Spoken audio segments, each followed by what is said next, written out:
A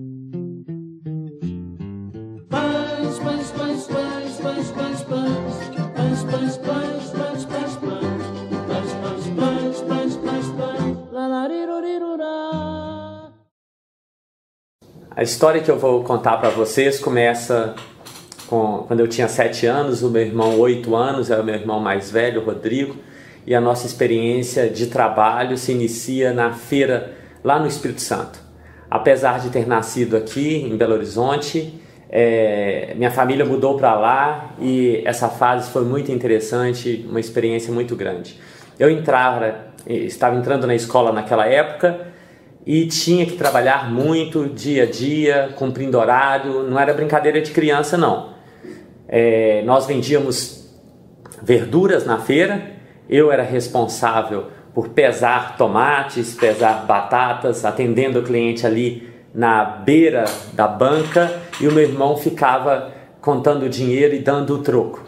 Muita responsabilidade, nós tínhamos que atender bem, atender o cliente e cumprir. Vender a banca toda, vender tudo, vender toda a mercadoria, porque só depois disso terminava o nosso trabalho.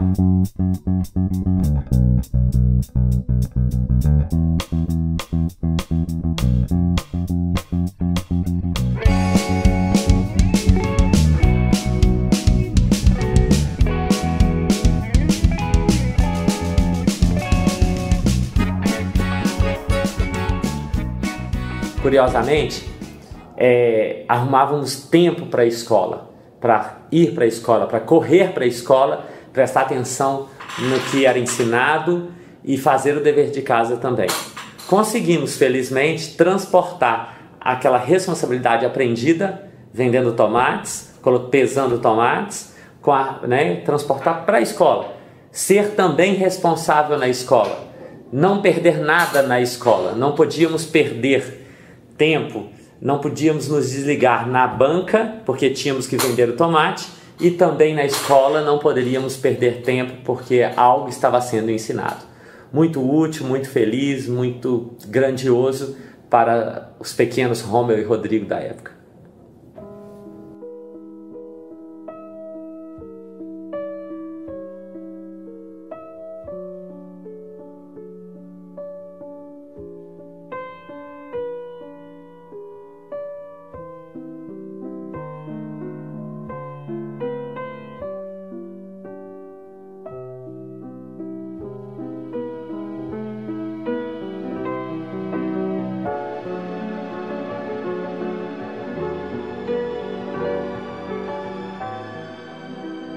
Aos 12 anos de idade, a minha vida mudou, literalmente, porque minha família se mudou para o PTB, um bairro de Betim, do lado da Fiat.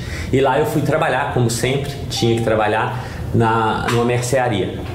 E estou falando isso no ano de 1986. Eu tinha que atender, eu tinha que vender, né, os produtos da mercearia, era comerciante novamente. E em paralelo a isso, correr para a escola, pegar um ônibus, correr para o centro de Betim, onde eu estudava numa escola pública estadual, para aprender, né, e trazer os deveres de casa para que eu pudesse então crescer intelectualmente. A minha casa no bairro PTB era uma casa modesta, uma casa simples, havia apenas 4 cômodos e não tinha energia elétrica. Me lembro bem que no banheiro, que não tinha a porta, havia um cano com a água, pois não adiantava chuveiro elétrico, pois não tinha padrão, não tinha energia elétrica. E quando eu voltava à noite da escola, que ficava no centro de Betim, era o tempo que eu tinha para fazer meus deveres. Chegava, sentava no chão, um chão amarelo que era encerado, e colocava o caderno no colo para fazer meu dever. Obviamente faltava o que? A vela, né? A luz. A vela, então, eu pingava a vela no chão, colocava a vela próximo do meu colo, do meu caderno, e ia fazer o dever, para que no outro dia, quando a professora perguntasse, eu respondesse: sim, eu fiz o dever, aqui está meu dever. Posso até ter dúvida, mas eu tentei, eu mexi no dever. E isso foi ganhando corpo, eu fui aprendendo, porque pelo esforço sempre ganhamos. Eu fui aprendendo e aconteceu uma coisa muito feliz na minha vida, fui ajudado. Minha professora de matemática, que gostava muito de mim, disse: Romeu, você quer dar uma aula particular? O que você acha de trabalhar com aula particular? Então eu perguntei: como isso funciona, Etelvina? Dona Etelvina, minha querida professora, como isso funciona? Ela falou: olha, você vai trabalhar 1 hora, você ensina por 1 hora e cobra um tanto. Ela até me indicou o valor a ser cobrado. Eu falei: mas quem deseja? Para quem eu vou dar aula? Era a filha de uma outra professora, colega dela, que morava próximo à escola. Então estava simples. Eu tinha que chegar antes do meu horário de aula, ir à casa dessa aluna, que era da 6ª série, eu era da 8ª, ela era da 6ª, e dar aula para ela por 1 hora e receber. Então eu gostei demais disso, achei isso muito mais interessante que trabalhar na mercearia. Me senti extremamente valorizado, né? Pensei que isso poderia ser o trampolim para que a minha vida realmente melhorasse, e não digo apenas minha vida e da minha família. Novamente coloquei na escola, nas minhas tarefas, toda a responsabilidade que eu tinha aprendido para com o trabalho. E é realmente impressionante como o resultado vem numa hora dessa. Porque fazendo os deveres, prestando atenção na aula, colocando energia em sala de aula, muitos frutos são colhidos. E realmente eu os colhi. Agradeço demais todas as pessoas que me ajudaram naquela época. Foi fantástico. Romeu segue uma rotina pesada de estudos e trabalho, mas essa rotina e sua relação com seus pais deram a ele o significado de poder participar da história dele próprio e dos outros. De alguma maneira, ele havia entendido que precisava ajudar sua família a construir um mundo ao redor com as próprias mãos e esforços pessoais. Depois de muitas aulas e muitos alunos, algo positivo mais uma vez aconteceu.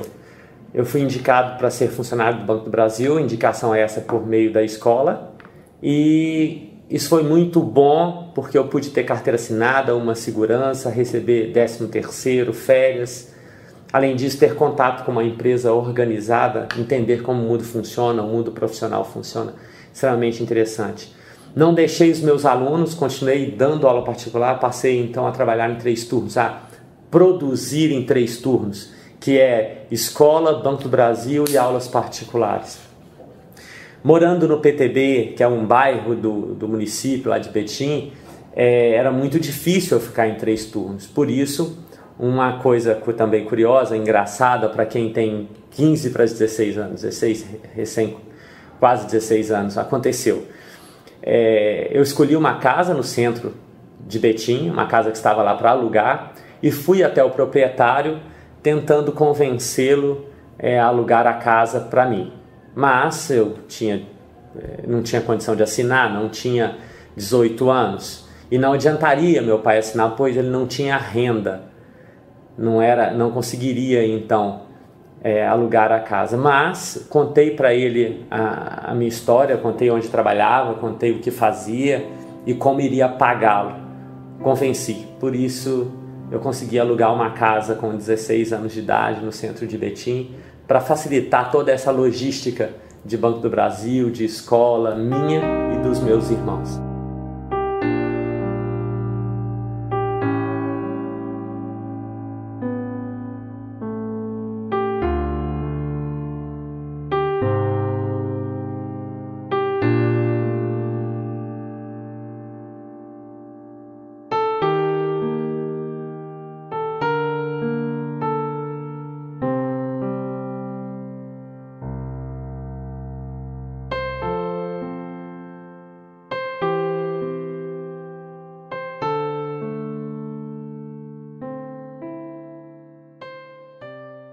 A partir daí faltava sonhar um pouco mais alto, pois o ensino médio ia acabar e nós tínhamos que pensar no próximo degrau, que era a faculdade. Por isso vem o vestibular. Nós resolvemos sonhar com o vestibular.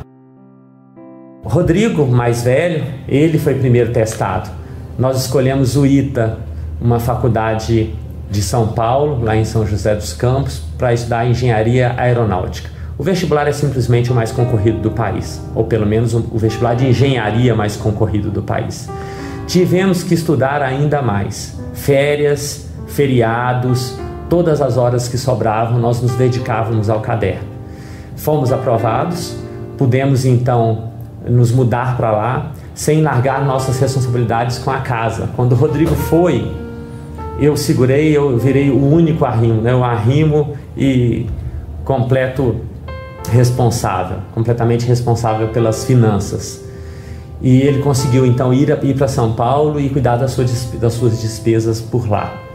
Depois, quando eu fui aprovado, eu fui para São Paulo e mesmo assim, de lá, do ITA, nós continuávamos ajudando as despesas, arcando com despesas da família. E aí era outra história, porque já era dentro da faculdade, já era um degrau a mais, o que era extremamente importante para o nosso futuro.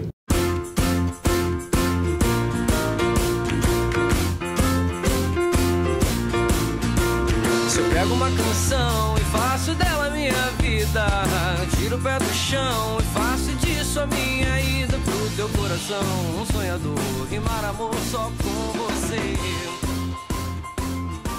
No meio da faculdade, então, eu voltei a refletir. O que faríamos depois do ITA, depois da graduação com o diploma de engenheiro? Conversando com meu irmão, descobrimos que, apesar de engenheiros, nós tínhamos algo mais forte em nossas vidas. Fruto das nossas experiências que eu contei para vocês. Nós, então, queríamos trabalhar com a educação. Sonhamos em construir uma escola e contar as nossas experiências para os alunos. Uma escola que fosse extremamente motivadora para a vida desses alunos, para que eles entendessem que as dificuldades acontecem, mas que dá para estudar, que é possível estudar em paralelo aos problemas, às dificuldades da vida. Assim pensamos lá dentro da faculdade. Novamente, foi difícil, novamente os desafios eram muito grandes, pois não tínhamos capital inicial, um dinheiro inicial para ser investido nessa nova empreitada que era uma escola e empresa. Mas aconteceu, ficamos impressionados com a aderência, com a adesão desses alunos, quantos bons alunos apareceram, e quando eu digo isso, não simplesmente alunos que sabem a matéria, mas alunos que aceitaram o desafio. Muitos chegaram aqui com suas grandes deficiências, mas arregaçaram as mangas para produzir. E realmente estou muito satisfeito hoje por ter construído isso, por ver uma escola fruto das nossas experiências. Assim como vocês, Romeu tinha sonhos e acordava todos os dias para ir à escola. Ele entendeu no trabalho na feira desde muito cedo que existia uma parte, um trabalho que era apenas dele, que era a parte dele e que se ninguém fizesse, ninguém poderia fazer isso, pois afinal de contas, como disse Drummond, todo ser humano é um estranho ímpar. Você precisa acreditar que pode e tem que acordar todo dia determinado a dizer isso a si mesmo. Sim, eu posso. Sim, eu consigo. Se já conhecemos o mundo ao nosso redor e temos em nós o desejo e a força de realizar um sonho, precisamos agora trabalhar e tornar nosso sonho real, como nossos personagens fizeram. Eles poderiam ser parte do número de analfabetos que existem no país, mas preferiram estudar e mudar o que as estatísticas dizem. O que a falta de autonomia e todo o emaranhado do sistema diz que alguém que nasça pobre deva ser pobre. Independente de onde você está, a educação está diante de você, te convidando a abrir horizontes e conhecer um mundo novo e transformar o mundo. Mas essa decisão é você que tem que tomar. Ninguém começa lendo a palavra, porque antes da palavra, o que a gente tem para ler, à disposição da gente é o mundo. Paulo Freire.